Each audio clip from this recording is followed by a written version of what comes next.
Shabbat shalom, Shabbat shalom, Shabbat shalom, all the fam out there. It's Shabbat for me right now. It's Friday evening, 6-day evening. So it's probably probably time y'all see this, it'll probably be Shabbat tomorrow.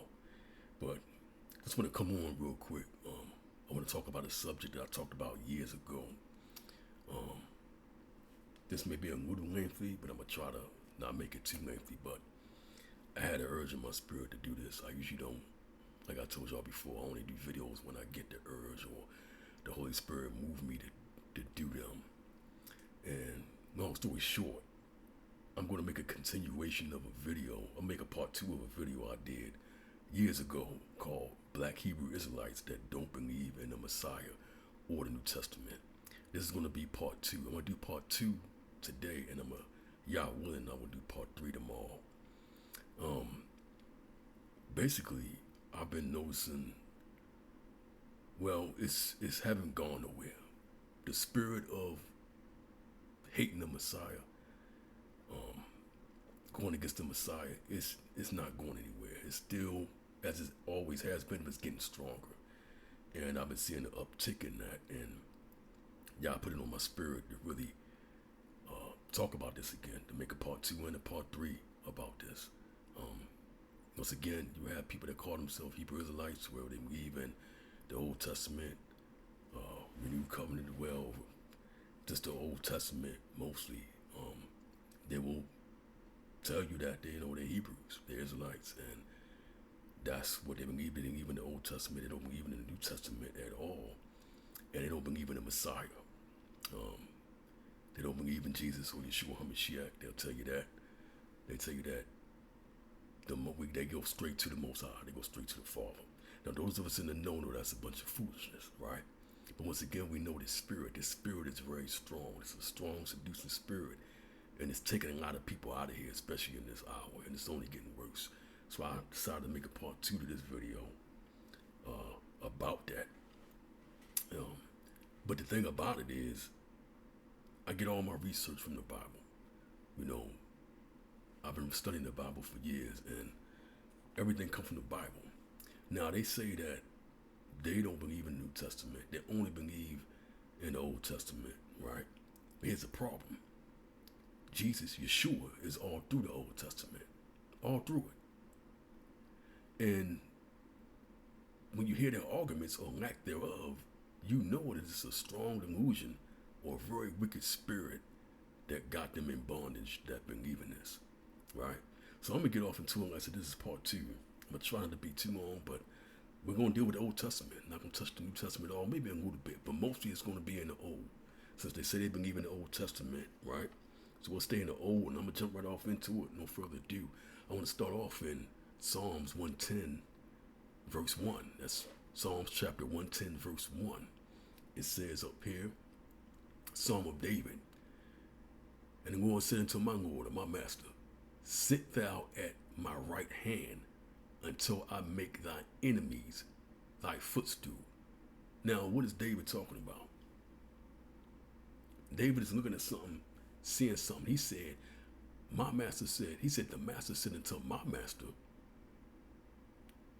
basically the father talking to the son, saying, sit thou at my right hand until I make thy enemies my footstool. That's plain and simple to me who that's talking about, right? It's plain and simple who that's talking about. And if you go over here in this section, it says, the true high main song of our beloved Lord, Jesus Christ, or Yeshua HaMashiach, are masculine attributed to David in the power of the Holy Spirit, right? And there is no portion of the Old Testament more frequently quoted in the New. Once again, they go together perfectly. The Old and the New Testament go together perfectly. They support each other. That's how you know it's a wicked spirit dealing when you have somebody say they only believe in the Old Testament, or you have the other side of the tree, somebody only believe in the New Testament, right? You know they both go together along with the lost books, the Apocrypha. It all goes together. It's all one fitting thing. So I'm going to keep rolling through. So we see David there prophesying, talking about the Father, what the Father said to Yeshua. He said, sit down at my right hand until I make thy enemies my footstool. Now you ask them, the Old Testament believers only, who was he talking to? Who was he talking about? They'll have no answer for you. Or they give you some bogus, ridiculous answer, right? This is plain and simple. We're going to keep rolling. We're going to Isaiah. Isaiah prophesies about Yeshua, Jesus, right? Let's go to Isaiah chapter 7, verses 10 through 16. Isaiah chapter 7, verses 10 through 16. Let's see what this says. I'm going to read at the top of it just to give us context. I'm getting to two verses in particular, but I'm going to read this just to give us some context about what's going on. So this is Isaiah chapter 7, verse 10. It says, moreover, the master spoke again unto Ahaz, saying, ask thee a sign of Yahweh Elohim. Ask it either in depth or in the height above. But Ahaz said, I will not ask, neither will I tempt the Lord or the Most High. And he said, hear ye now, O house of David, it is a small thing for you to worry men, but will you worry my Elohim also? Verse 14, therefore Yah himself shall give you a sign. Behold, a virgin shall conceive and bear a son, and shall call his name Emmanuel. Butter and honey shall he eat, that he may know to refuse the evil and choose the good. For before the child shall know to refuse the evil and choose the good, the land that thou of hate or abhorrest shall be forsaken of both her kings. 14 is plain and simple. This is in Isaiah. It says the Lord himself will give you a sign. Behold, a virgin shall conceive and bear a son and call his name Emmanuel. Okay? Salvation with us, Emmanuel. Once again, this is another verse you'll read to the so-called Old Testament believers, and they will not have any answer for you. We know very well this is talking about Yeshua HaMashiach, who the world know as Jesus Christ. That's what this is talking about. It's plain and simple. In the Old Testament, Isaiah is prophesying about it. All right, let's go to some more. Let's go to Isaiah chapter 9, verses 1 through 7. Chapter 9, verses 1 through 7. I'll read up and down for context. Nevertheless, the dentist shall not be such as was in her vexation, when at the first he lightly afflicted the land of Zebulun and the land of Naphtali, and afterwards did more grievously afflicted her by the way of the sea, beyond Jordan, and Galilee of the nations. The people that walked in darkness have seen a great light. They that dwell in the land of the shadow of death, upon have the light shined. Thou hast multiplied the nation, and not increased the joy before it according to the joy in harvest, as men rejoice when they divide the spoil. For thou hast broken the yoke of his burden, and the staff of his shoulder, the rod of his oppressor, as in the day of Midian. For every battle of the warrior is with confused noise, and garments rolled in blood, but this shall be with burning and fuel of fire. Verse 6. For unto us a child is born, unto us a son is given. The government shall be upon his shoulder, and he shall be called Wonderful, Counselor, the Mighty Elohim, the Everlasting Father, the Prince of Peace. Wow. Verse 7. Of the increase of his government and peace there shall be no end, upon the throne of David and upon his kingdom, to order it and to establish it with the judgment and with justice from henceforth, even forever. The zeal of Yah of hosts will perform this. Once again, this is in Isaiah, and that's plain and simple. It says, for unto us a child is born, and it says the government shall be upon his shoulders. He shall be called Wonderful Counselor, the Mighty Elohim, the Everlasting Father, the Prince of Peace. Now, your Old Testament people will not like that. They don't want to hear that. It says, verse 7 says, of the increase of his government and peace there shall be no end. We know in 1,000-year rest period, when Christ come to reign, there will be peace then, and then Satan will be let out for a little bit, but after that, there will be peace forevermore.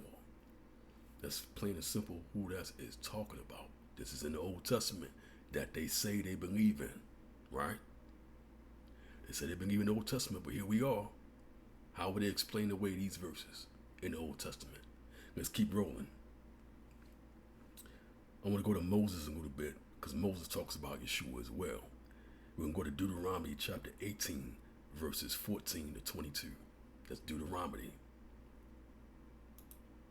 chapter 18, verses 14 to 22. And let's see what Moses says here in the book of Deuteronomy. Once again, Old Testament. We're going to keep it to the Old Testament for the most part. Verse 14. And these nations which shalt thou possess, hearken unto observer of times and unto diviners. But as for thee, Yah the Elohim have not suffered you to do so. Verse 15. And Lord the Elohim will raise up unto thee a prophet from the midst of thee, of thy brethren, like unto me. Unto him you shall hearken. Now, why did Moses say a prophet like unto me? Because remember, Moses was a little bit of a shadow of what the Messiah would be. But he said, you're going to hearken unto him. I mean, he's going to get the job done. That's basically what that's saying. He's going to finish. He's not going to fail.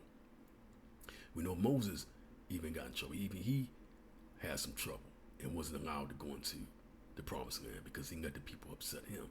But he said it's going to be a prophet that will not fail. He said, you can listen to him in the end. Right? So let me go to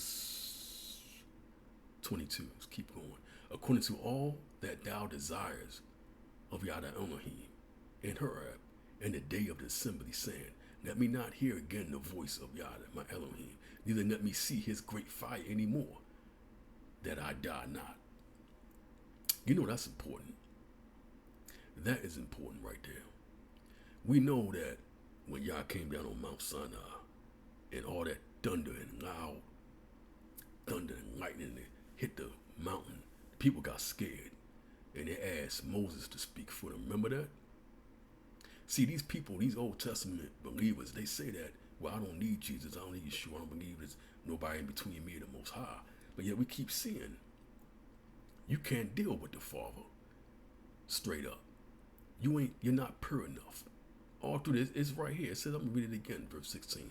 According to all that thou desires of the Lord, Elohim, and Horeb, in the day of the assembly, saying, let me not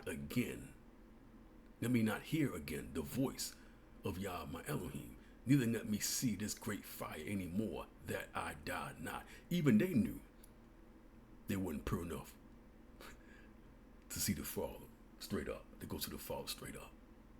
And they asked Moses to do it. Remember, Moses was a shadow of the Messiah to come. Okay, verse 17.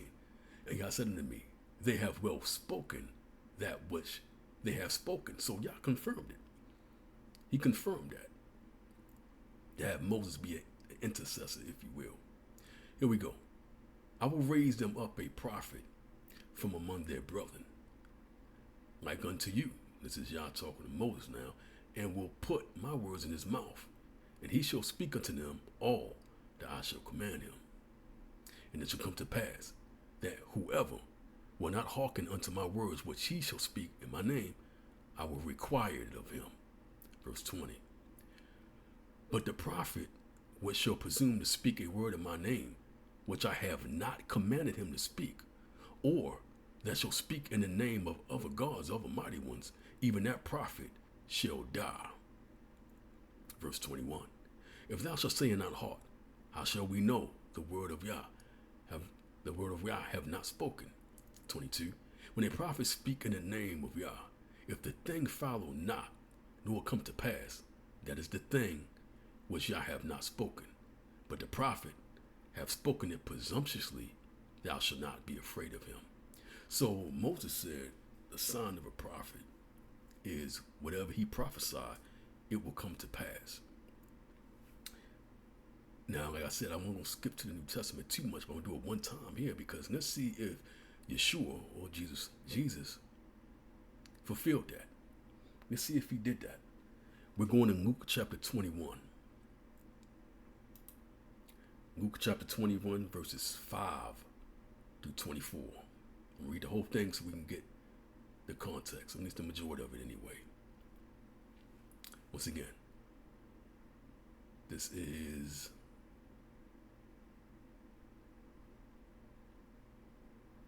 Luke Luke chapter 21. Luke chapter 21, verses 5 through 24. And this is when they were showing him the temple and everything, right? And look what Yeshua, Jesus, tells them. Check this out. Verse 5. As some of them spoke of the temple, how it was adorned with goodly stones and gifts, he said, as for these things which you behold, the days will come, in which there shall not be left one stone upon another that shall not be thrown down. There was a certain event that happened in 70 AD where the Romans came against our people, and that very thing happened. They destroyed Jerusalem and razed it down to the ground. We keep reading though. 7. And they asked him, saying, Master, but when shall these things be? And what shall be there be when these things shall come to pass? And he said, take heed that ye not be deceived, for many shall come in my name, saying, I am Christ, and the time draweth near.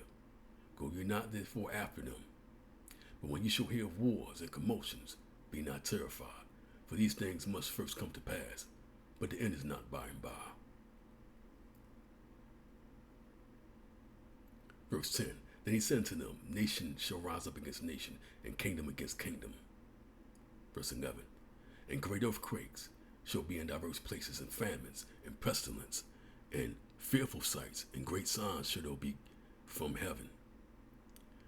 But before all these things, they shall lay their hands on you, and persecute you, then giving you up to the synagogues and into prisons, being brought before kings and rulers for my name's sake. This is all things that some of this are happening now, and it's going to increase as time goes on. It shall turn to you for a testimony. Settle it therefore in your hearts, not to meditate before you shall answer.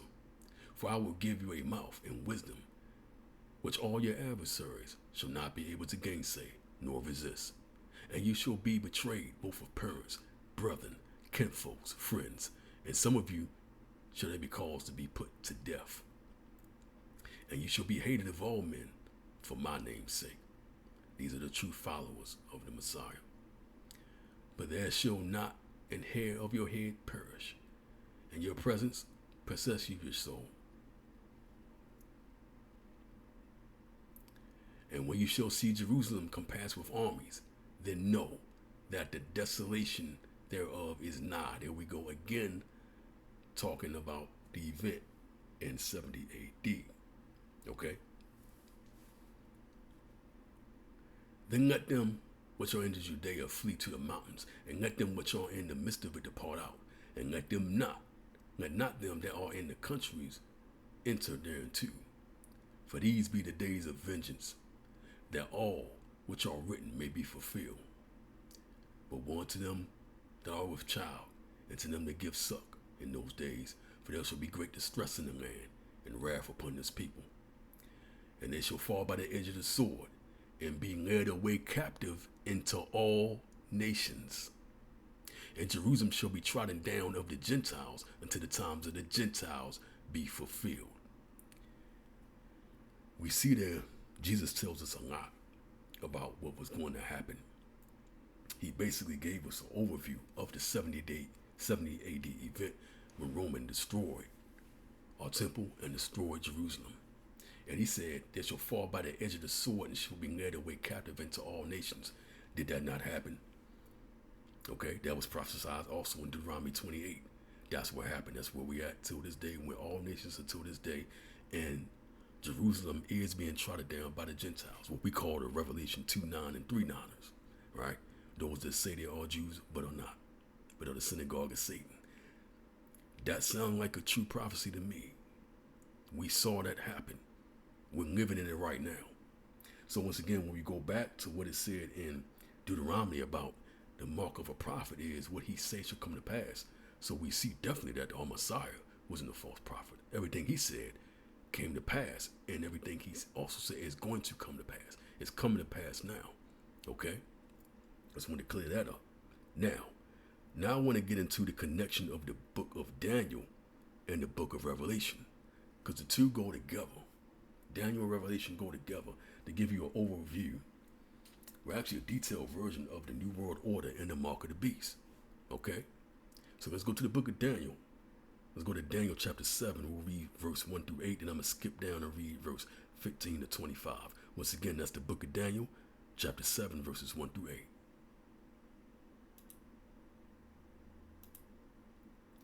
We'll read that first. In the first year of Belshazzar, king of Babylon, Daniel had a dream and visions of head upon his bed. Then he wrote the dream and told the sum of the matters. Daniel spoke and said, I saw in my vision by night, and behold, the four winds of heaven strove upon the great sea, and four beasts came up from the sea, diverse from one another. The first was like a lion, it had eagle's wings. I beheld till the wings thereof were plucked, and it was lifted from the earth. It made stood upon the feet as a man, and a man's heart was given to it. Verse 5. And behold, another beast, a second like unto a bear, and it raised up itself on one side, and it had 3 ribs in the mouth of it, between the teeth of it. And they said, therefore unto it, arise, devour much flesh. Verse 6. So far, when I was talking about Babylon and Medo-Persia, okay? Verse 6. Excuse me. Verse 6. After this I beheld, and lo, another, like a leopard, which had upon the back of it 4 wings of a fowl. And the beast had also 4 heads, and dominion was given to it. Now we know that it's talking about Alexander the Great, or the Greek. Alexander the Greek, as I like to call him. Talking about Alexander and the 4 wings of the fowl, or the 4 heads, with his 4 generals that took over when he died, right? Okay, let's keep going. I said I'm going to go to 8 on this one. All right, this 7. And after this, I saw in the night visions and beheld a 4th beast, dreadful and terrible, and strong exceedingly, and it had great iron teeth, and it devoured and brake in pieces, and stamped upon the residue with the feet of it. And it was diverse from all the other beasts that were before it, and it had 10 horns. Okay, we know that's talking about Rome, all right? And I considered the horns, and beheld, there came up among them another little horn, before whom there were 3 of the first horns plucked up by the roots. And behold, in this horn were eyes like the eyes of a man, and a mouth speaking great things. Okay, we're going to skip down to verse 15. We know that's talking about Rome, all right? And the office of the papacy. Let's go down to verse 15 to 25. 15 to 25. 15. And I, Daniel, was grieved in my spirit in the midst of my body, and the visions of my head troubled me. And I came near unto one of them that stood by, and asked him the truth of all this. So he told me, and made me know the interpretation of the things. Verse 17. These great beasts, which are 4 kings, which shall arise out of the earth. But the saints of the Most High shall take the kingdom, and possess the kingdom forever, even forever and ever. Then I will know the truth of the 4th beast, which was diverse from all the others, exceeding dreadful, whose teeth were of iron and nails of brass, which devoured, brake in pieces, and stamped the residue with his feet. 20. And of the 10 horns that were in his head, and of the other which came up, and before whom 3 fell, even of that the horn that had eyes, and a mouth that spoke very great things, whose look was more stout than his fellows.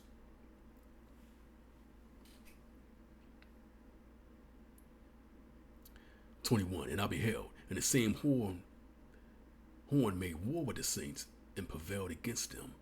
Because he's getting the prophecy now, all right, about the last days when the man of sin come against the children of Israel, okay, and the 3.5 year tribulation period, okay, until the Ancient of Days came, and judgment was given to the saints of the Most High, and the time came that the saints possessed the kingdom, okay. That's going to happen at the end of the tribulation, 3.5 years of trouble. 23. Therefore he said, the fourth beast shall be the 4th kingdom upon the earth, which shall be diverse from all kingdoms, and shall devour the whole earth, and shall tread it down, and break it in pieces. And the 10 horns out of his kingdom are 10 kings that shall arise, and another shall rise after him, and he shall be diverse from the first, and he shall subdue 3 kings. and he shall speak great words against the Most High, and shall wear out the saints of the Most High, and think to change times and laws. Now we know the office of the papacy has done this. They has changed times and laws. They changed the Sabbath, okay? They changed the yearly calendar, okay? There's some of the few things that they changed. They claim that they are the vicar of Christ, right? They used to call them, try to get away from that, but if you look, we can look that up. If you look that up, the vicar of Christ, and you do that in counting Roman numerals, it comes to 666. All right, and they shall be given into his hand until a time, and times, and divide the time. That's 3.5 years. Okay, so we read that in Daniel. Now let's go to Revelations chapter 12, verses 1 through 6, to see if we can connect that with what we just read in Daniel. Okay, that's Revelation chapter 12.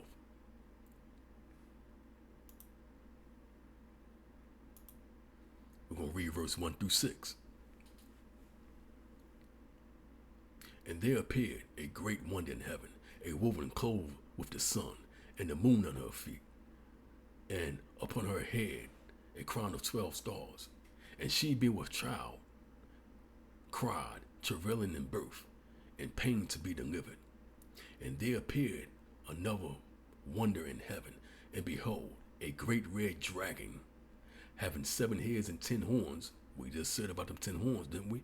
And 7 crowns upon his head. We know that's Satan, right?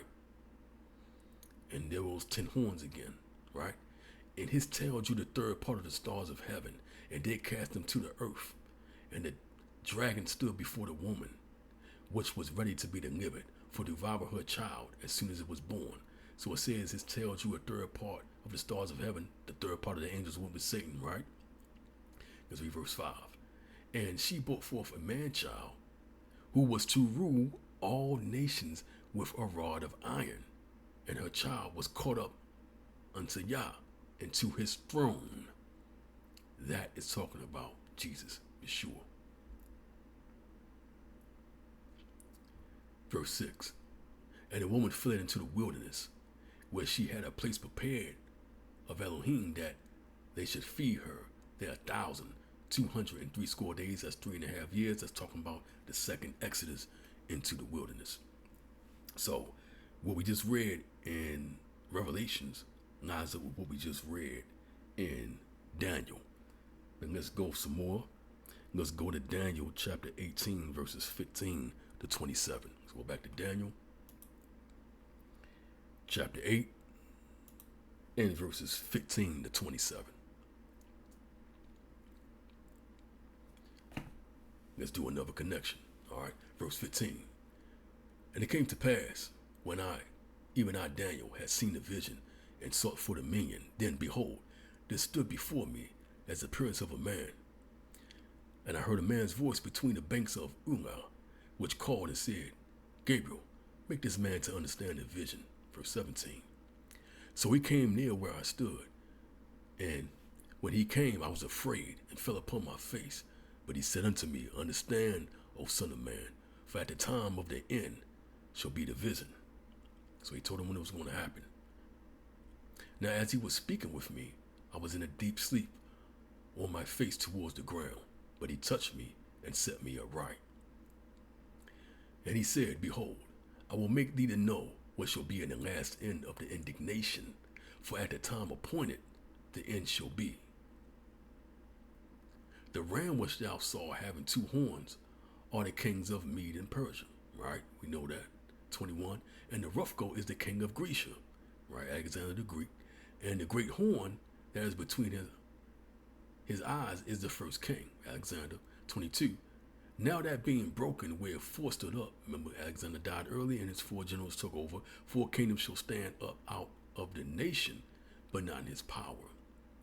And in the latter time of their kingdom, when the transgressors will come to a full, a king of fierce countenance and understanding dark sentences shall stand up, talking about this abomination of desolation to come. Okay? And his power shall be mighty, but not only of his own power. And he shall destroy wonderfully, and shall prosper in practice, and shall destroy the mighty and the holy people.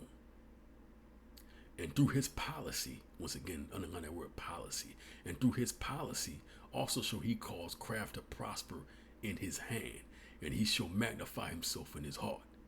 And by peace shall destroy many. Now, keep that in mind. It says, by peace he shall destroy many. The abominations of desolation is going to come in peace because it's going to be so bad.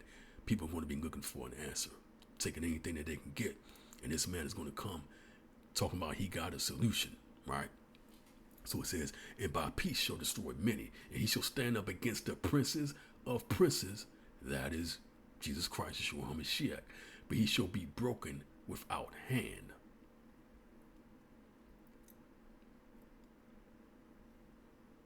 Okay, it says he shall be broken without hand. Now, we saw that we just read.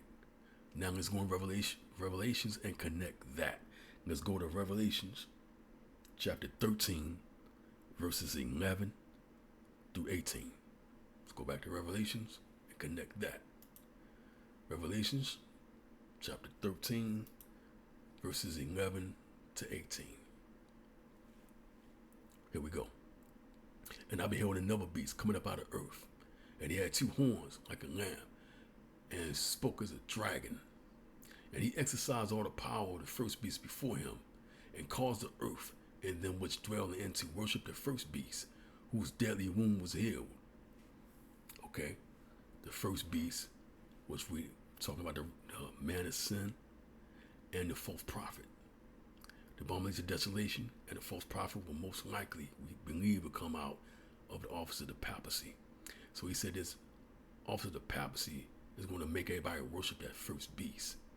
Okay, and he does great wonders, so that he make fire come down from heaven on the earth in the sight of men, and deceive them which dwell on the earth by means of those miracles which he had power to do in his sight of the beast, saying to them that dwell on the earth, that they should make an image to the beast, which had the wound by a sword and did live. 15. And he had power to give life unto the image of the beast, that the image of the beast should both speak, and cause as many who would not worship the image of the beast should be killed. Once again, where have we seen this before? Nebuchadnezzar did this, did he not? And Meshach, Meshach, and Abednego, they stood fast and they did not worship. See, once again, nothing new under the sun. The same thing will keep happening. What happened before will happen again. So this abomination, desolation, and the false prophet, they're going to be doing that. Okay? That's time to go to 16. And cause all, both small and great, rich and poor, free and bond, to receive a mark in their right hand or in their foreheads. There it is, the mark of the beast. And 17, that no man might buy or sell, save he that had the mark, or the name of the beast, or the number of his name. Now, there's not speculation about what the mark of the beast is going to be. Some people think it's going to be AI, RFID chip. Bottom line is, when it comes, you're going to know what it is, and you're going to have a choice, right?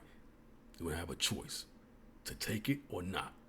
Taking it means to make a fire. Not means you may die, but you'll be resurrected into eternal life, right? 18, here is wisdom. Let him that have understanding count the number of the beast, for it is the number of a man, and his number is 666. Like I said, if you look up Vicar of Christ in Roman numerals, that breaks down to 666. They try to get away from that to hide that. So you look at that, and we see how Revelation and Daniel connect. So when you look at Daniel, Revelations directly connects with it. So once again, how can you read Daniel and not read Revelation and see that the two go together, right? They definitely go together. The Old and New Testament go together. So that's part 2. Like I said, I'm gonna come back tomorrow and do part 3. Okay, but for now, think about that. We show mostly in the Old Testament, it talked about Jesus. It talked about Yeshua all through the Old Testament. How can you not see that? You know there got to be a wicked spirit at work when people don't see that. There got to be. But we just saw that in The Old Testament mostly. And then we connected Daniel with Revelation. So if you read Daniel, you got to read Revelation. They go together. Old and New Testament go together. Apocrypha go together. Right? All these things go together to give you a cohesive view, a cohesive and understanding of what is going on. But I say this with a warning. Those that think that they can, we saw also in the study as well. The people said, Moses, can you speak for us? Because we not worthy enough to speak to the Father ourselves. Even then they knew they needed an intercessor. Even then they knew that. So how is it today people think they don't need an intercessor to speak to the Father? They think they don't need Yeshua HaMashiach, Jesus the Christ, to speak to the Father. You know that is a wicked spirit at work, deceiving them. And my prayer is that those that can hear this and see this, they can come up out that delusion. Because this is a salvation issue. This is very, very, very serious. Very serious. This is not to play. Your salvation is on the line. It really is. Your salvation is on the line. Without believing in Yeshua, without believing in Jesus Christ, Yeshua HaMashiach, there's no salvation for you. And that's the bottom line to it. We saw that here in this, and I'm going to come back with part 3 of this. Okay? And go even further into this. But there it is. And I want to say bless everybody out there, man. And you know, I pray, man, these last days and times, this deceiving spirit is getting very strong, man. It's taking people out left and right, man. You know, and seeing this in different places and it's very disturbing, but it's not surprising because Jesus told us, Yeshua told us this was going to happen, and it's happened. But for us that know better, we got to show people what the Bible really says, so you can see, so you can get the totality. He said, "I come in the volume of the book." You got to have the volume of the book. You got the Old and New Testament, Apocrypha included. All these go together. Anybody who can't see that, you know that's a spirit at work. You pray they break free from that spirit, right? That's all we can do. But bless everybody. Once again, I hope that helped. Yeah, I had to do this.